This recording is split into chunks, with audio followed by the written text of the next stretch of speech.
Bonjour Cécile Comics et aujourd'hui je vais vous parler d'un de mes comics préférés, The New Frontier de Darwin Cook. Ce magnifique, hommage à la fois au Silver Age de DC Comics, mais aussi, à tout ce qui permet en fait de distinguer cet univers et de l'ancrer aussi dans une certaine réalité. On en reparlera un petit peu. Je vais pas vous faire une critique, détaillée de cette histoire, mais sachez qu'à l'occasion de sa ressortie, le 20 mars 2026 au format Urban Nomad, je ne peux que vous encourager à donner, sa chance à ce titre qui est vraiment, un des plus beaux comics, sortis, ces 20 dernières années puisqu'il est sorti en 2024. Mais ce dont je vais vous parler aujourd'hui, ce sont 5 techniques de narration de Darwin Cook dans ce comics New Frontier. Alors, une première chose, c'est que je vais vous mettre en illustration quelques magnifiques couvertures ou splash pages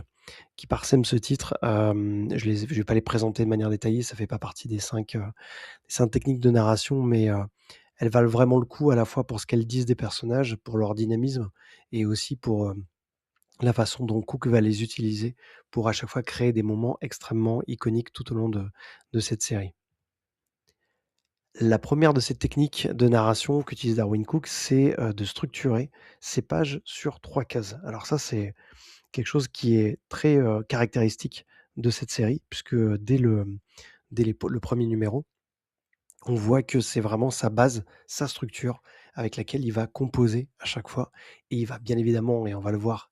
travailler et jouer autour de cette structure, mais elle va rester, vraiment la composition de page de référence. Donc ce qui est très intéressant, c'est que, même s'il dispose de beaucoup de pages pour faire son récit, hein, parce que c'était, à l'époque, de mémoire, c'était 6 épisodes, je crois, mais qui avaient tous une pagination, supérieure. Donc ce qui fait qu'à l'arrivée, c'est un beau bébé, un bel album. Mais, malgré en fait cette place, pour autant, le récit n'est pas, décompressé. En fait, on va le voir, comment il va jouer, hein, avec le temps et l'espace aussi. Mais il va pouvoir se permettre, avec ces simples 3 cases, de varier sa narration et à chaque fois de nous raconter quantité de choses à chaque numéro. Donc là, j'ai mis 3 exemples de pages où je trouve déjà, on voit ce qu'il arrive à faire de ces 3 pages. Alors évidemment, vous savez peut-être que Darwin Cook aussi a travaillé dans l'animation et ce qui est très intéressant, c'est de voir aussi, dans ce comics, comment il va utiliser des cadrages qui vont être à la fois très, caractéristiques du comics, mais aussi de l'animation, voire du cinéma dans la façon dont il va composer et c'est vrai que ces 3 cases, lui permettent d'avoir systématiquement, des cases en scope, on va dire et donc il va travailler des compositions que je trouve assez, enfin vraiment réussie à chaque fois et très intéressante et on voit par exemple dans la page de gauche que, elle fonctionne aussi bien pour une scène de dialogue avec du, on va dire, chant contre chant entre 2 personnages, en l'occurrence là c'est Hal Jordan je crois et Carol Ferris qui, prennent un verre. Ça fonctionne aussi avec la page centrale avec, cette, naissance, d'un héros, que l'on découvre un petit peu plus tard dans l'histoire, hem et qui est John Henry et en fait, là, on voit en 3 cases, comment il arrive à donner finalement l'essentiel de ce qu'il y a à voir sur une séquence où ce personnage, bah, revient à la vie en quelque sorte, là aussi, c'est très intéressant, c'est que dans une séquence comme ça, il sait choisir exactement les 3 vignettes qui suffisent à pour avoir à la fois toute l'intensité de la scène, mais aussi la raconter très rapidement et puis,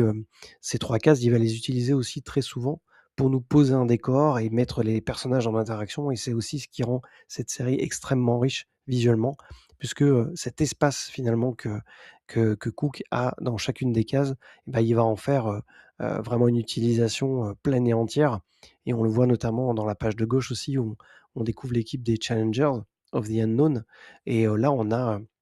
la possibilité de les voir, dans leur laboratoire avec toute cette technologie un peu rétro-futuriste et en même temps, ça lui permet, de planter ce décor, de mettre plusieurs personnages en interaction, d'avoir ces dialogues aussi qui sont nombreux mais pas, qui viennent pas du tout alourdir le récit. C'est un récit qui est, on peut dire on va pas dire littéraire, mais qui est quand même, à son lot de textes et de narration, mais on va voir, qu'à des moments, il sait totalement s'en passer et c'est un récit qui est très, très bien équilibré là-dessus, en fait. On ne le sent pas comme, par exemple, certains titres de Tom King extrêmement chargés par le texte. On voit que Darwin Cook, c'était à la fois un illustrateur et un auteur et un scénariste et donc il savait, ne pas être un scénariste, j'allais dire qui allait alourdir les pages du dessinateur qu'il était. Donc cet équilibre-là, il est, très bien rendu dans cet opus et ce cadrage-là, justement en 3 cases, en tout cas en 3 cases, scope, je trouve lui permet, de caser le texte qu'il veut caser sans pour autant alourdir, la page. On voit dans la page du milieu aussi que ça lui permet,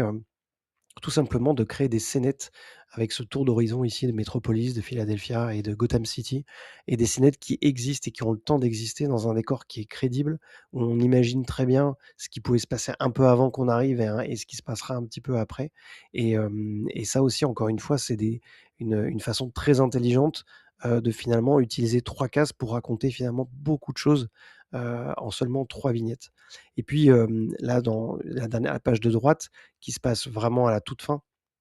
du récit. Il utilise ces techniques-là pour illustrer en fait un texte qui sert de conclusion au récit et même chose en fait, on a 3 situations totalement différentes, 3 personnages mis en scène, mais avec à chaque fois une narration dans l'image qui va jouer par la composition du plan notamment.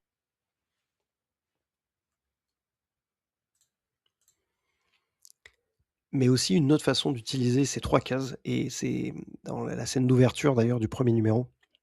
Quelque chose de bluffant. Alors ces pages, elles se succèdent pas exactement comme ça, mais je les ai rassemblées pour vous montrer comment, avec ce sens du cadrage qui était le sien, il arrive à nous plonger dans cette ambiance. On est sur une île isolée où on va suivre le récit du dernier soldat d'un commando, ayant survécu à une île particulièrement hostile. Et en fait, on voit dans les 2 premières pages, comment il va jouer beaucoup sur le mystère de l'identité, de ce soldat, puisqu'on va suivre toute une équipe au début, donc on ne sait pas au fur et à mesure que le récit avance qui a survécu et pour autant, il va nous mettre en scène, de manière avec un petit effet de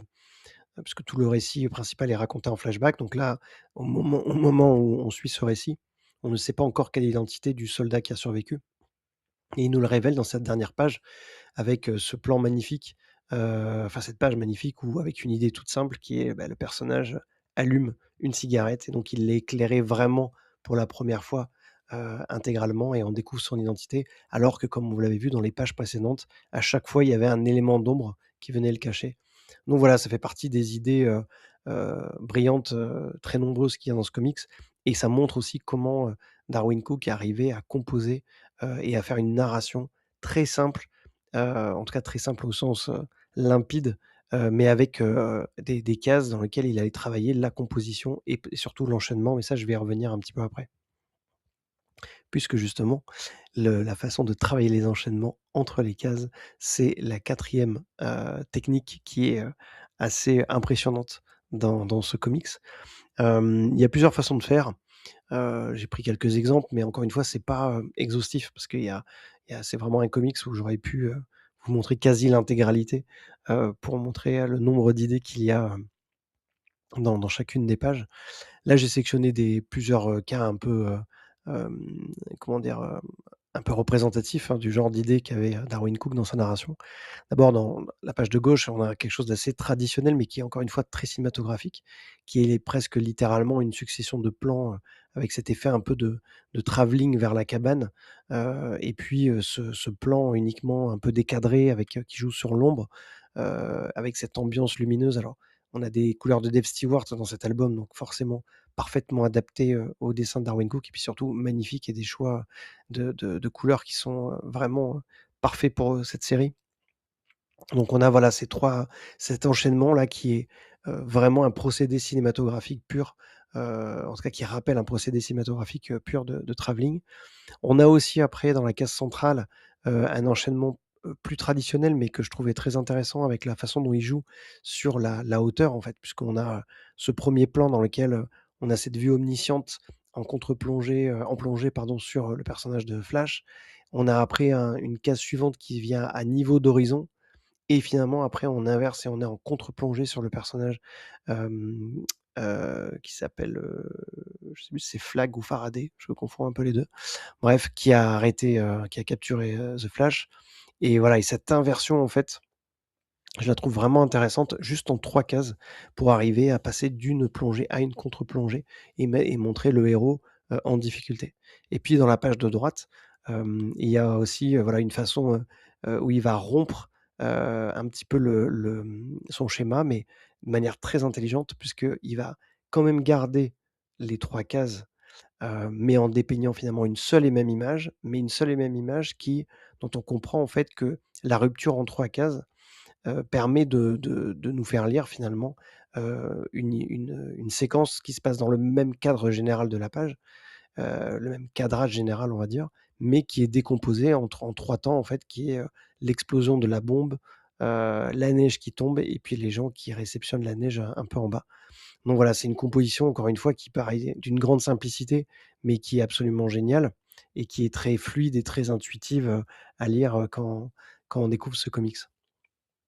Et puis il y a autre chose, que je trouvais très intéressant qu'il fait dans New Frontier comme enchaînement, c'est qu'il utilise souvent ces 3 cases pour, vraiment, travailler ça, j'allais dire presque comme un storyboard de film, dans lequel on a un peu le même axe, le même cadre, le même décor, mais vous allez avoir un élément qui va bouger. C'est le cas donc à gauche avec Batman qui essaie de sauver cet enfant, mais qui est effrayé et en fait on voit en 3 vignettes, hein, comment, il s'approche de lui, il a ce moment de recul quand l'enfant crie et puis il s'éloigne. Donc, avec le même cadrage et en même temps le personnage au second plan de flic qui, passe de la gauche vers la droite et qui va traverser la case et venir, secourir l'enfant. Donc voilà, il joue à la fois sur la profondeur de champ, il joue sur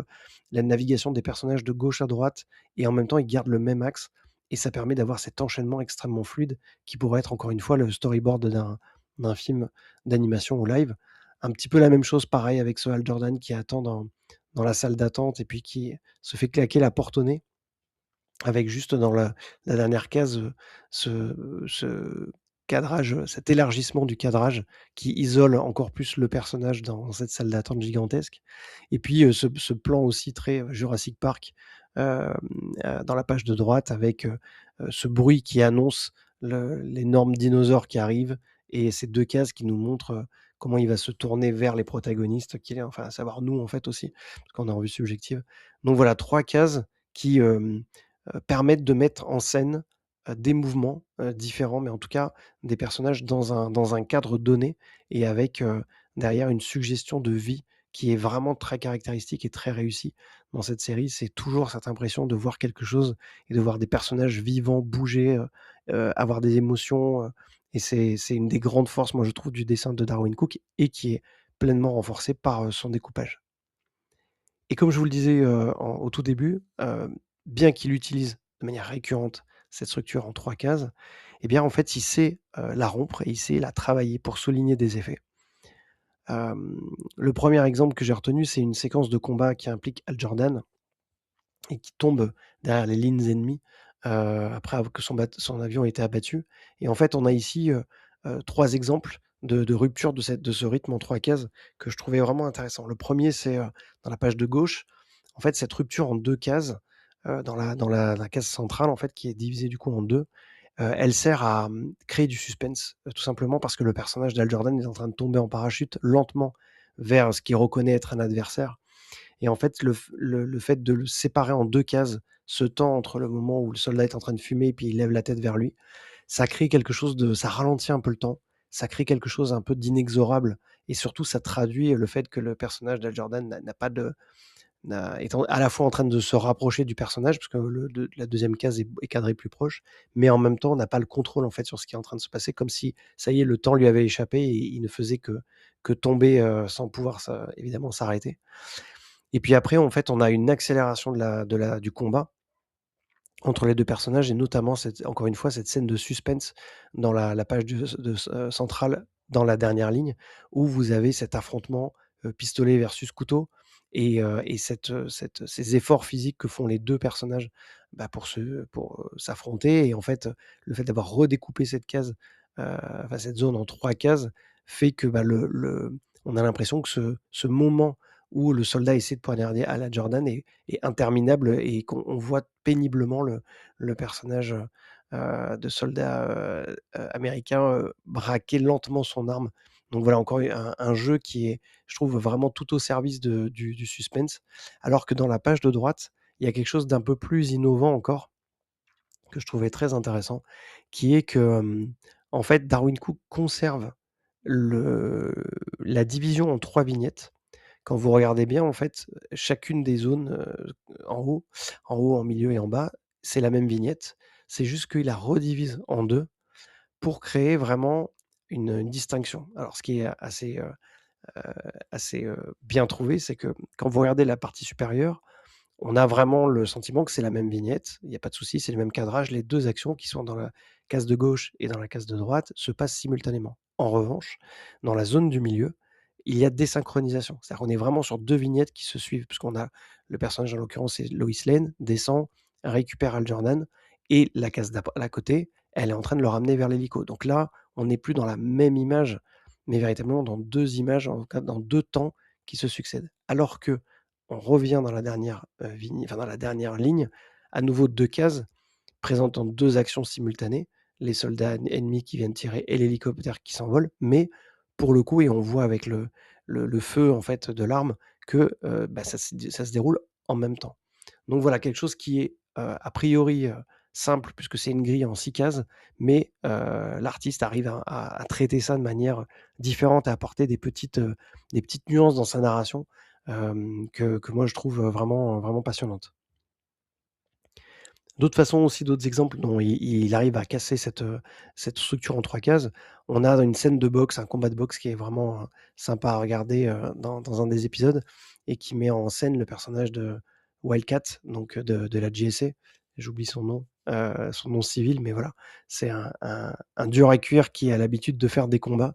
et en fait, on a, un truc assez traditionnel, mais qui est cette, utilisation, de 3 petites cases qui vont marquer, une succession de moments courts, un petit peu comme on aurait un montage très cinématographique, où on aurait, cette succession de plans qui sont rythmés, en fait, par le décompte que fait l'arbitre. Dans la page, du milieu, on retrouve aussi un jeu sur l'accélération du temps, sur le découpage,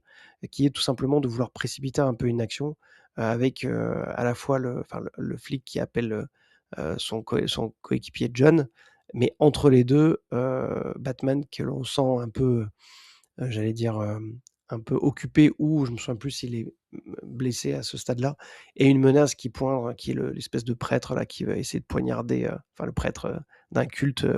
particulier qui essaie de poignarder un enfant et en fait ces 3 cases, elles viennent, créer encore une fois une suspension, une création de suspense, avec cette idée de que, heu un personnage est en danger, une menace, en tout cas une menace se profile et les 3 personnages que l'on voit semblent, aucun ne semble sur le point de pouvoir aller aider, et protéger l'enfant. Donc voilà, c'est encore une fois un découpage, très malin et puis, à la page de droite, on retrouve à nouveau ça, mais cette fois-ci pour montrer, comment le personnage, heu, qui est en fait est en train de surveiller le décollage l'envoi d'une fusée, découvre la présence d'un ce qui semble être une créature extraterrestre et en fait, ces 3 cases, elles viennent montrer la vitesse à laquelle s'exécute la le sa son sa pas sa fuite, mais sa course vers le pas de lancement pour essayer d'arrêter cette créature. Et d'autres exemples aussi, que l'on retrouve, alors il y en a, je les ai pas toutes mises, hein, évidemment, mais 2 autres 3 autres exemples que j'avais trouvé vraiment bien dans le premier épisode. Tout d'abord, il y a quelque chose d'un peu traditionnel aussi qui est, dans la page de gauche, c'est finalement cette, même case, qui est, cette même ligne centrale qui est divisée en 3 vignettes qui vont marquer, finalement les étapes de déplacement d'un personnage. Donc voilà et donc c'est un choix assez, une image qu'on a déjà vue, hein, même si des fois on a plutôt, je pense notamment à Spider-Man, les personnages sont représentés, ou le héros est représenté dans la même case, se déplaçant dans différents endroits et on voit différentes représentations de son corps pour suivre les différents mouvements. Là, on est vraiment dans quelque chose de vraiment, j'allais dire, très storyboardé dans la façon dont on a ce cadre général et ce personnage en 3 temps qui se déplace. On a aussi, une autre utilisation dans la page centrale, où là, on a 2 lignes qui sont séparées en 3 vignettes chacune et là, c'est pour montrer l'enchaînement rapide de l'assaut et de la préparation de l'assaut et ça aussi, je trouve ça très intéressant. C'est qu'il Il arrive dans d'autres pages à créer, cette notion de vitesse, on va le voir un peu plus loin, mais il sait aussi de temps en temps, voilà, créer ce rythme un peu en staccato, un peu de séquences qui s'enchaînent très, très, très vite à travers des petites vignettes et ça, c'est vraiment de la pure narration visuelle et ça montre à quel point aussi l'équipe est extrêmement organisée et puis le dernier exemple, la page de droite, que j'ai beaucoup aimé parce que là, c'est l'inverse en fait. C'est un jeu sur, la mise en exergue d'une émotion. C'est-à-dire qu'il prend le temps à travers, ce découpage aussi un peu symétrique, hein, parce qu'on a aussi, 2 lignes qui sont découpées en 3, bah, de laisser vivre le temps de l'émotion, du sergent qui a perdu un de ses soldats et donc vraiment on a toute cette séquence entre le moment où il est le dos tourné, où quelqu'un essaie de venir le soutenir, de sa réaction de colère, de la façon dont il s'apaise et cetera. Donc Cook prend vraiment le temps de nous faire vivre l'émotion de ce soldat-là, et encore une fois, voilà, c'est un choix brillant de découpage. Je voulais mentionner effectivement, un des trucs qui est, assez, extraordinaire aussi dans New Frontier, c'est la façon dont Darwin Cook joue avec le temps et la vitesse. Alors d'abord, on va voir la vitesse, quelques exemples ici. Alors non, en fait, je vais plutôt parler faire de la vitesse, mais c'est plutôt ça reste quand même du temps parce que le jeu sur la vitesse, il est, c'est comment dire? Le ré la résultante de la façon dont il joue avec le temps. Je suis pas très clair, mais je vais essayer d'améliorer ça. Tout d'abord, il y a on voit l'exemple le plus simple, c'est, The Flash courant vers, son adversaire Captain Cold, qui va essayer de neutraliser et en fait, on est quasi en caméra embarquée avec The Flash. Donc on le suit d'ailleurs depuis la séquence précédente et en fait, on voit que on presque comme on lui voit le temps. C'est-à-dire que, on est tellement, on va dire, collé à lui qu'on on voit dans la façon dont à la fois dans le cadrage, mais aussi dans la bulle de parole de Captain Cold qu'en fait, il entend, de manière très décomposée, en fait, le stop que prononce, son adversaire. Donc ça déjà, j'ai trouvé vraiment l'idée excellente parce qu'il y a à la fois cette représentation de la vitesse telle qu'on la connaît avec des speedlines très marqués, mais en même temps, on a cet effet de distorsion du temps pour, tel que doit le vivre, Flash quand il se déplace. L'autre point aussi, c'est dans la page centrale, c'est le fameux combat de boxe dont je vous parlais. On a en 3 cases, 3 vignettes qui marquent une espèce de ralenti dont en fait, avec ce superbe, coup de poing qui est donné, à l'adversaire de Wildcat et qui, vraiment entre l'élan que prend le personnage, l'impact et finalement la chute qui s'est produite après, il y a des ellipses de temps entre les 2, mais très courtes et en fait ça renforce la dilatation du temps et ça donne l'impression que ce coup de poing arrive de très, très loin au ralenti et qu'après on a assisté un peu, à la chute de son adversaire. Donc voilà encore une façon en 3 cases je trouve de parfaitement jouer avec le temps et puis il y avait aussi cette idée, dans la suite, alors c'est un peu un spoiler, mais bon, dans la suite de l'affrontement entre Hal Jordan et le soldat sur lequel il était tombé, en fait, il y a cette idée brillante, je trouve finalement de tout simplement incorporer une case rouge en plein milieu, pour marquer la détonation. Le rouge évidemment du sang, mais aussi, le fait que, ça renvoie aussi bien à une espèce de, rupture du temps puisque, en fait, cette détonation elle casse véritablement la scène, elle casse quelque chose dans la vie d'Hal Jordan, mais surtout elle met fin à la temporalité du soldat et j'ai trouvé que c'était une idée visuelle, absolument brillante, et qui en plus, a pour effet de vraiment marquer, le lecteur par sa simplicité et par le fait qu'il y ait cet gros aplat de rouge en plein milieu. Et puis on va voir aussi que, il va jouer, de différentes façons sur le temps et sur la vitesse. Là, on a par exemple dans cette double page où Flash, cherche des bombes à travers toute la ville, on va avoir les représentations assez traditionnelles, on le voit dans les cases de la page de gauche, des speedlines et du Flash qui se déplace. Après on a là, des gros plans sur lui avec tous les traits qui montrent comment l'environnement se floute autour de lui. On va le voir exécuter à grande vitesse aussi des choses et puis on va avoir, cette séquence dans la page de droite où on va suivre sa traînée lumineuse et on va après, à partir de la deuxième ligne, adopter son point de vue, donc on va être en vue subjective, quasiment et on va, voir comment il traverse les couloirs et il arrive dans une chambre pour pouvoir après traverser la vitre et en fait, là, c'est pareil, je trouve très intéressant en double page comme ça, de passer de vignettes qui nous montrent ce qu'il réalise très, très vite et comment ça s'enchaîne, à finalement ce ralentissement dans les 6 dernières cases de la page de droite, où là, on adopte son point de vue et donc tout semble aller, beaucoup plus lentement et on est dans la création d'une espèce de moment, de suspense juste avant qu'il puisse, traverser la vitre. Et puis je terminerai sur, pour parler du temps, sur, cette, encore une fois, une très belle utilisation de cette structure en 3 cases, pour marquer des ellipses ou en tout cas, on va le voir hem, pour jouer à la fois sur des ellipses de temps et des ellipses, mentales. À gauche, on a une ellipse de temps, qui est vraiment brillante puisque on garde le cadrage de personnages, un peu du même style. On a ces 3 personnages qui sont dans la même équipe et qui sont positionnés, à peu près sur les mêmes axes à chaque fois, mais on voit que le personnage de droite est au début, dans la première case, au premier plan, le personnage féminin reste au milieu et le personnage de gauche, lui, est en arrière-plan. On a après les 2 personnages, le personnage masculin qui recule d'un cran et qui est, toujours à droite, mais au même niveau en second plan que l'autre personnage masculin et donc c'est le personnage féminin qui passe en premier plan et ce personnage féminin reste au premier plan, tandis que le personnage, de gauche reste au même niveau et le personnage de droite recule un peu et voilà et cet effet de mise en scène-là, il est, déjà brillant par rapport à ce que ça dit du personnage et surtout de la façon dont le personnage féminin incarne, un peu le cœur émotionnel et la stabilité dans cette image, mais aussi parce que ces 3 plans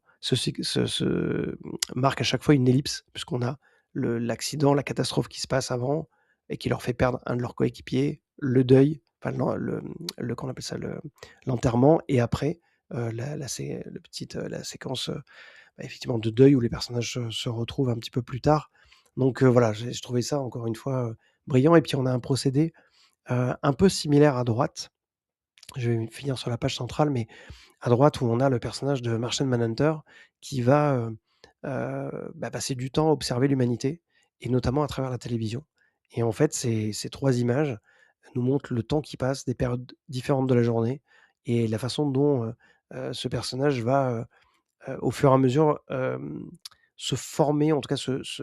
se rapprocher de l'humanité en quelque sorte, avec à la fois en prenant les apparences des personnages qu'il voit à la télévision, mais aussi on le voit avec, entre guillemets en adoptant des accessoires du monde des humains. Au début, il est juste posé devant sa télé et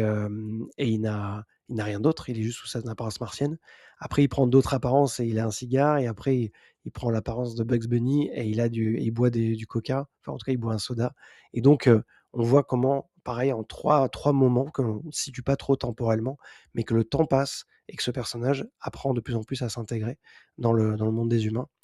Et puis pour la page centrale aussi, c'est une très, très, très belle séquence. Alors ça va spoiler un petit peu, mais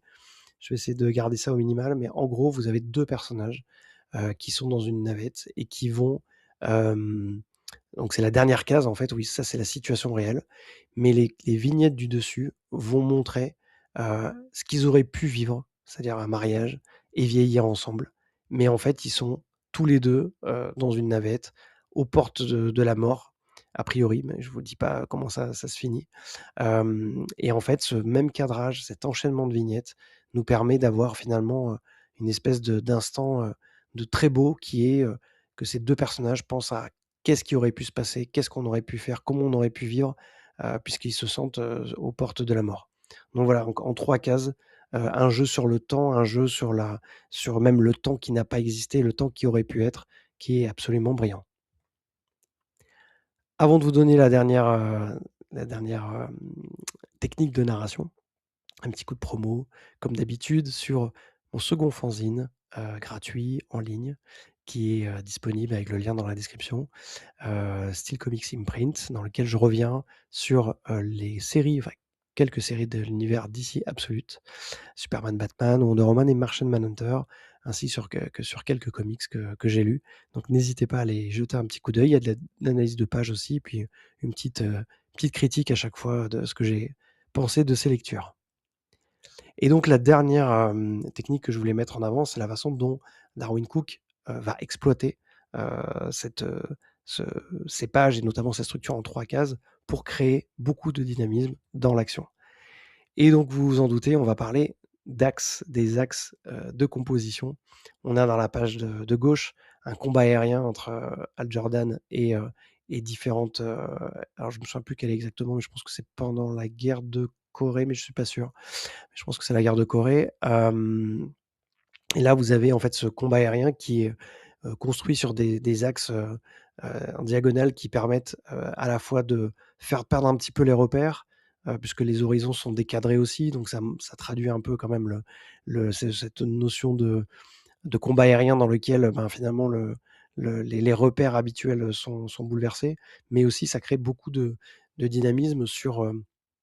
les impacts, sur la profondeur de champ. Et en fait, ça, on va le retrouver aussi, dans le combat qui est plutôt, heu mano à mano, d'Hal Jordan un petit peu plus tard avec, encore une fois cet axe, triangulaire qui permet de composer à chaque fois et de donner une dynamique et une orientation dans le regard qui là, en l'occurrence, va dans le sens, de l'attaque d'Hal Jordan qui va être amenée à terre. Donc cet axe de lecture, je le trouvais vraiment très intéressant parce que le Darwin Cook nous amène à lire de droite à gauche, chacune des cases et non pas de gauche à droite pour montrer comment le personnage finalement se fait littéralement, écraser et comment le soldat adverse prend le dessus. Et puis dans la page de droite, il y a ce combat de Superman contre un robot géant, un grand classique, mais qui est, je trouve, brillamment illustré ici parce que, il y a une notion en fait de que le personnage est malmené, voire baladé par son adversaire et comment rendre ça de manière, heu, absolument géniale et pareil, encore une fois, avec une idée qui paraît simple, mais qui est brillamment exécutée, c'est, tout simplement faire que la première case, vous oblige à un sens de lecture de gauche-droite, donc vous en donne un axe qui va vers la droite. Faire que la case suivante, juste en dessous, fasse un inverse, un changement d'axe, donc cette fois-ci, le personnage semble projeté vers la gauche et à nouveau, dans la dernière case, il est projeté vers la droite, donc on a vraiment cette idée que le personnage de Superman est ballotté d'un endroit à un autre et en plus, on a cette découverte finalement de la situation avec ce dézoom arrière en fait, puisqu'on commence, on est proche de Superman, on saisit pas immédiatement l'action et après on voit le bras de son adversaire et après on découvre son adversaire. Donc voilà, en 3 cases et un jeu sur les axes et en même temps un jeu sur le dézoomage, comment on fait une séquence d'action ultra dynamique qui contextualise exactement ce qui se passe et qui en plus nous donne un rythme, en juste encore une fois 3 vignettes. Et c'est quelque chose qu'on va retrouver plusieurs fois dans ce comics. Donc on a encore une fois, dans ce combat, dans le dernier numéro, il y a un combat assez, important et on a à chaque fois cette composition avec des axes, en diagonale qui permettent de montrer à la fois le chaos, de ce qui se passe et des différents personnages qui affrontent, une myriade de créatures et puis aussi toujours pareil, de créer un sens de lecture, notamment dans la dernière case de la page de gauche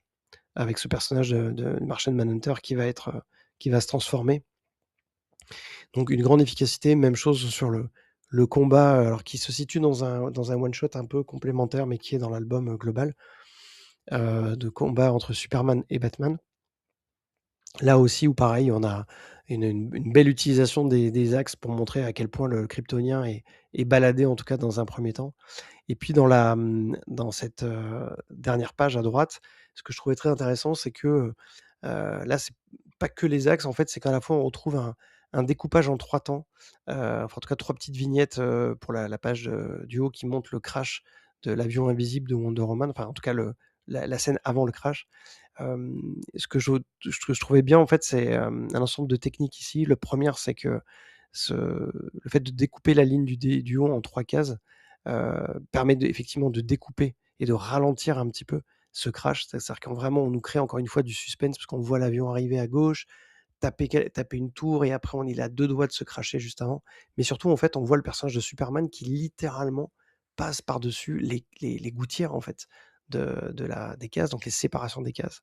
Et et c'est quelque chose que je trouve vraiment intéressant parce qu'en fait, à la fois, ça peut être, le côté un peu super héroïque du personnage qui, à la limite, va défier la